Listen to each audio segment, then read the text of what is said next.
저는 장모님 집 비밀번호를 알고 있었습니다. 비밀번호를 치고 들어가니 집에서 약간의 소음이 들렸는데요. 소음의 정체는 진동 비슷한 소리였습니다. 멀리서 들었을 때나 장모님이 씻고 헤어드라이기로 말리나 하는 소리였죠. 장모님 저 왔습니다 하고는 방문을 열었습니다. 저는 못 볼 것을 봐버렸는데요. 연락하지 않은 제 실수였습니다. 아이고 장모님 죄송합니다. 저 못 봤습니다 하고는 얼른 방문을 닫았습니다. 도대체 뭘 본 거냐고요? 바로 장모님이 혼자 즐기고 있는 모습이었죠. 어떻게 해야 할지 정말 막막하더군요. 그렇게 저는 장모님과 그렇고 그런 관계가 됐습니다. 친구들에게라도 말하고 싶어 입이 근질거리지만 참아야겠죠. 안녕하세요. 우선 저에 대해서 얘기해 드리겠습니다. 저는 낚시를 좋아합니다. 왜 낚시를 좋아하게 됐냐면요. 속세서 벗어나고 싶은 날이었습니다. 그때였죠. 동네 친구인 민수가 낚시를 가자고 했습니다. 무슨 낚시야? 평소 저는 낚시에 대해서 좋은 인상을 가지고 있지 않았습니다. 돈도 많고 시간도 많은 부자들의 스포츠 아니겠습니까? 제겐 도움 하나 되지 않는 취미였습니다. 들어보니 낚시 도구도 싼 값이 아니더라고요. 하지만 그날은 부장님한테 실컷 털리고 온 날이었습니다. 먹지도 않는 맥주를 깐 뒤 아내 앞에서 아니 김 부장이 아우 진짜 내가 한번 복수할 거야. 여보 나 회사 그만둘까? 네 그러시던가요. 아내는 시큰둥한 표정으로 제 쪽을 보지도 않았습니다. 부장에게 털리고 온 날마다 투정을 해댔더니 이젠 뒷등으로도 듣지 않는 거였죠. 인생은 정말 혼자구나 하고 냉장고로 가서 맥주 한 캔을 더 집어들었을 때였습니다. 동네 친구 민수의 전화였는데요. 어이 바쁘냐? 내일 날도 좋은데 같이 낚시할까? 제 상황을 아는지 모르는지 태평한 소리나 하더군요. 아휴 힘들어 죽겠는데 무슨 한가롭게 낚시야? 뭐 때문에 힘든데? 너 그거 낚시만 하면 싹 풀린다? 끝까지 한가한 소리만 하더라고요. 취기도 올라오니 친구 말 한 번만 믿어볼까? 하는 생각이 들었습니다. 그러면 진짜 내 말만 믿고 가면 되는 거냐? 그래, 내가 풀코스로 대접해주마. 친구의 호기로운 소리가 하늘을 찌를 것 같았습니다. 알겠다, 내일 보자. 그래, 모자랑 선크림은 바르고 와라. 나처럼 피부 망치기 싫으면. 낚시를 오래 했던 친구는 피부가 타는 데서 그치지 않았고 살같이 벗겨질 정도였죠. 맥주 2캔에 취해버린 저는 바로 잠에 들었어요. 아침에 일어나서 막상 가려고 하니 정말 귀찮더라고요. 그나마 다행인 건 낚시하는 곳이 바로 장모님이 사는 근처였는데요. 그래, 잘 됐다 가는 김에 장모님한테도 들려야겠구만 하고는 친구에게 전화했습니다.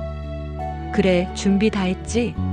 친구는 제가 평생 안 해줄 것처럼 하다가 낚시를 한다고 하니 신이 난 것처럼 보였습니다. 그래, 벌써 준비 다 했어. 거기로 가면 되지. 그래, 오면 전화해. 그렇게 저는 바리바리 들고 온 친구를 만났습니다. 뭘 이렇게 많이 들고 왔냐? 이게 기본이야. 낚시는 낚시 장비라고. 그렇게 친구가 향하는 곳으로 저는 따라갔습니다. 무슨 풀숲으로 들어가더라고요.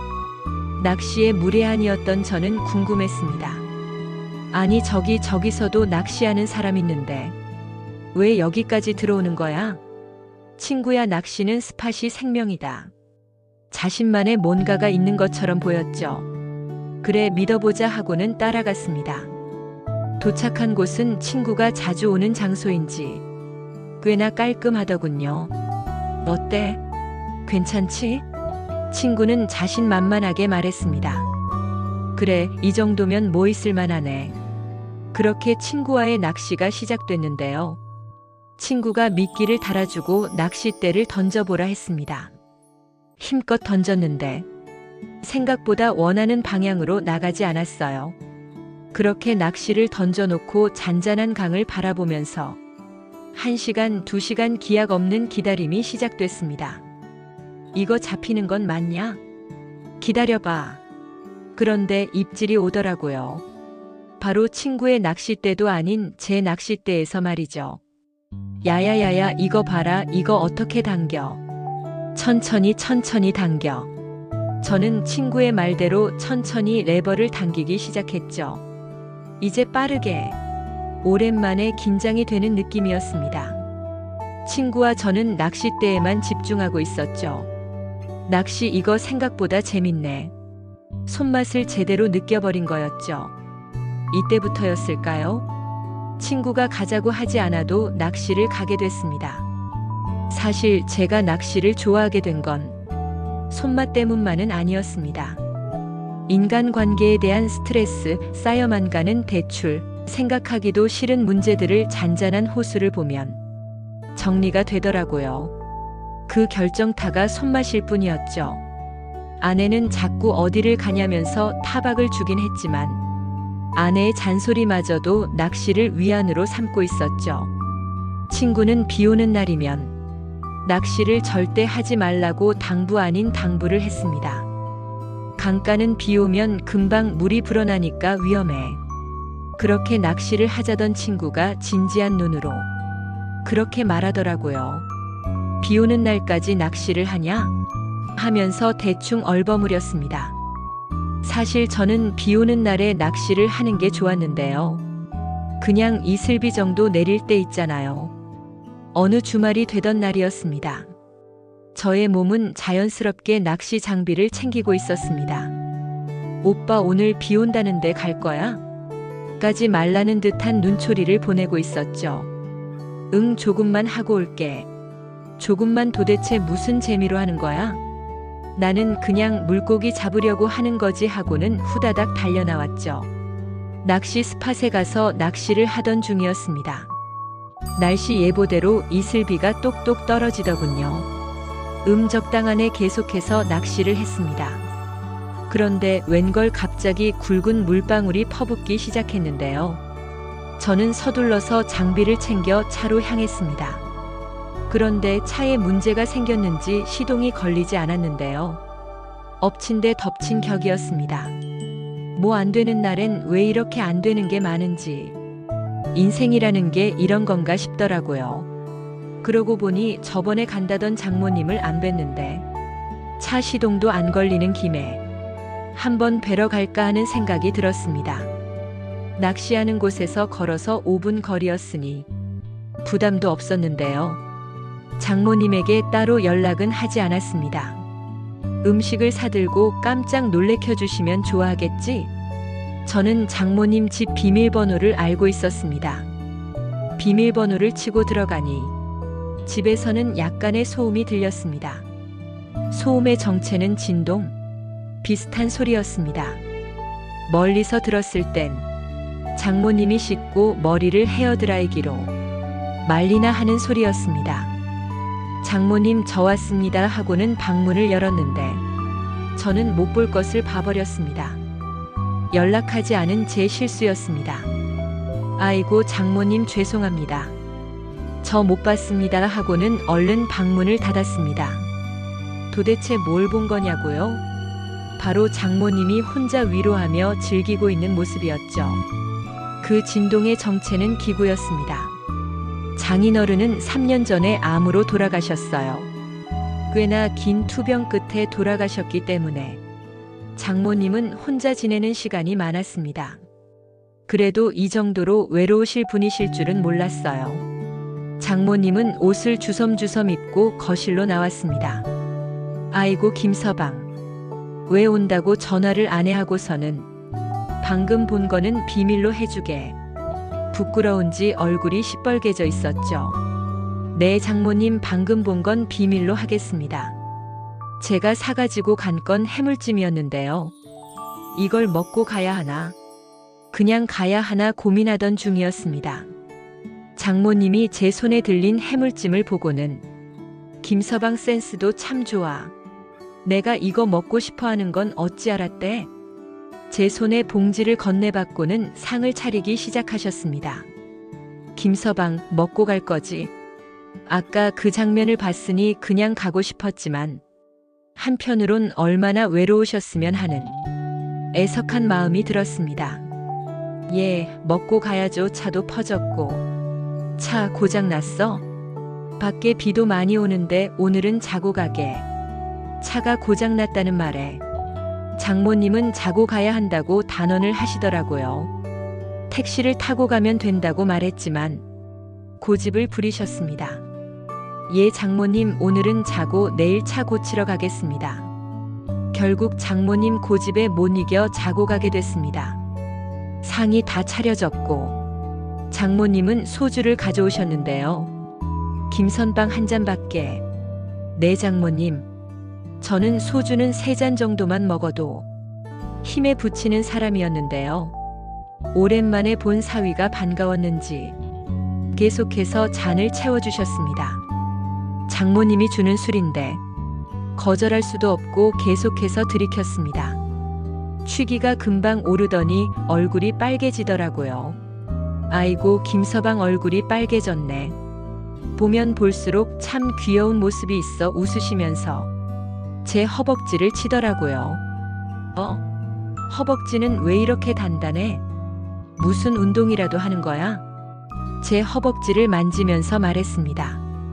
요새 집에만 있어서 나도 운동 좀 해야 하는데 김서방이 좀 같이 좀 해줘. 예, 당연히 같이 해드려야죠. 운동합시다. 저는 점점 취기가 올라와서 장모님이 무슨 말을 하는지 아리까리한 상태였습니다. 장모님은 계속해서 제 다리를 만지고 있었습니다. 손은 점점 위로 향하고 있었죠. 저는 술에 취한 상태여서 아무런 느낌도 받지 못했습니다. 그러다가 장모님은 비도 맞았는데 얼른 씻고 오라면서 저를 화장실로 밀어 넣었습니다. 그래, 장모님 집에서 자고 가는데 깨끗하게 침대에 누워야지 하면서 샤워를 끝마쳤죠. 그런데 이제부터가 이 이야기의 시작입니다. 저는 샤워를 할 때 화장실 앞에 옷을 놔두는데요. 수건까지도요. 샤워를 하고 나왔는데 수건과 속옷이 없었습니다. 이게 어찌된 일인지 술에 취하기는 했었어도 분명 화장실 앞에 수건과 속옷을 놔두고 갔었는데 말입니다. 그래서 저는 급하게 장모님을 불렀습니다. 장모님, 저 여기 수건 좀 주세요. 김서방, 속옷은 내가 세탁기에 넣었어. 젖은 것을 어떻게 다시 입어? 이미 빨래통에 들어간 제 속옷이었죠. 그럼 수건이라도 주세요 라고 소리쳤습니다.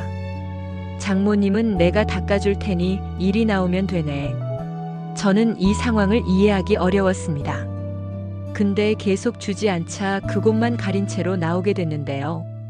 장모님은 수건으로 물기를 닦아주기 시작했습니다. 장모님, 제가 닦겠습니다. 무슨 술도 취했는데 이런 건 내가 할 일이야? 아래를 툭 치시고는 계속해서 물기를 닦아주셨죠. 김서방, 거기는 안 닦을 거야? 장모님의 시선은 아래로 향해 있었습니다.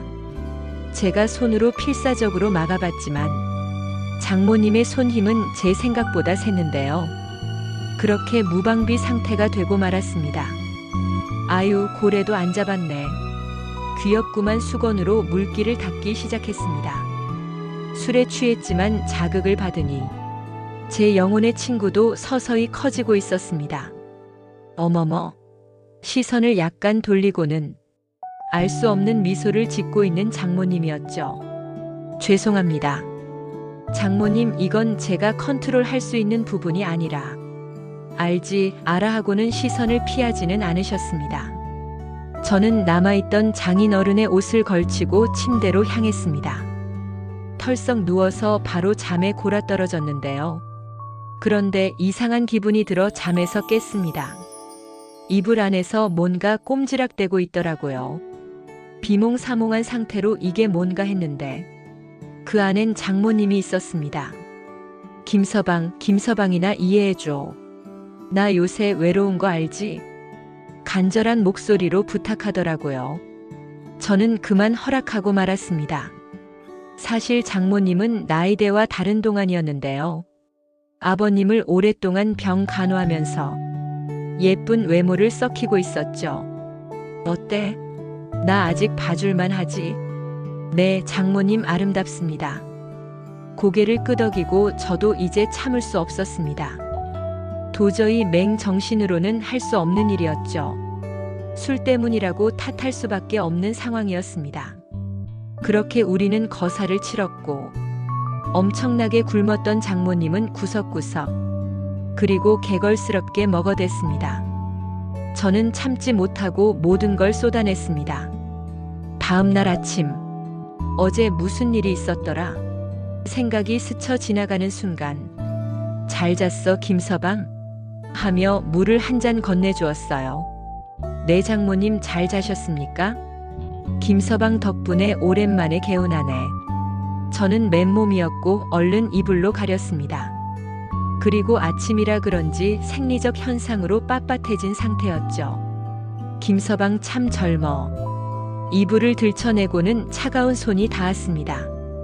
그렇게 아침부터 봉사를 하게 됐는데요. 이왕 하는 거 만족시켜 드려야겠다는 생각이 들더라고요. 장모님은 행복해 보이셨습니다. 아침에도 2번이나 끝나고 나서야 저를 놓아주셨어요. 김서방 앞으로 낚시 오면 꼭 들려야 돼. 아니면 민정이한테.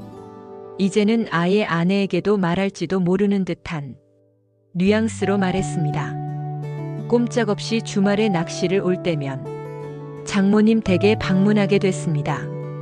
장모님은 이제 아예 기다렸다는 듯이 현관 앞에 서 계셨고 저희는 현관에서부터 시작했습니다. 이제는 낚시를 그만둬야 할까 하는 생각도 들었지만 포기할 수도 없는 노릇이었습니다. 눈치 없이 솔직한 제 몸뚱아리를 이끌고 낚시터로 향합니다. 장모님에게 문자가 하나 와 있는데요. 오늘은 매운탕을 먹고 싶은데 빨리 오면 좋겠네. 기대가 가득해 보이는 문자였습니다. 저는 알겠다고 대답한 뒤 낚시에 전념했습니다. 오늘따라 손맛이 좋은 날이었죠. 그렇게 장모님 댁에 들어가니 현관서부터 저를 안으셨습니다. 그리고는 나 김서방 때문에 이쁜이 수술까지 했어. 비교적 나보다 나이가 많은 게 걱정으로 다가온 듯 보였습니다. 김서방을 만족시켜 주려면 나도 이 정도 노력은 해야 될 거 아니야.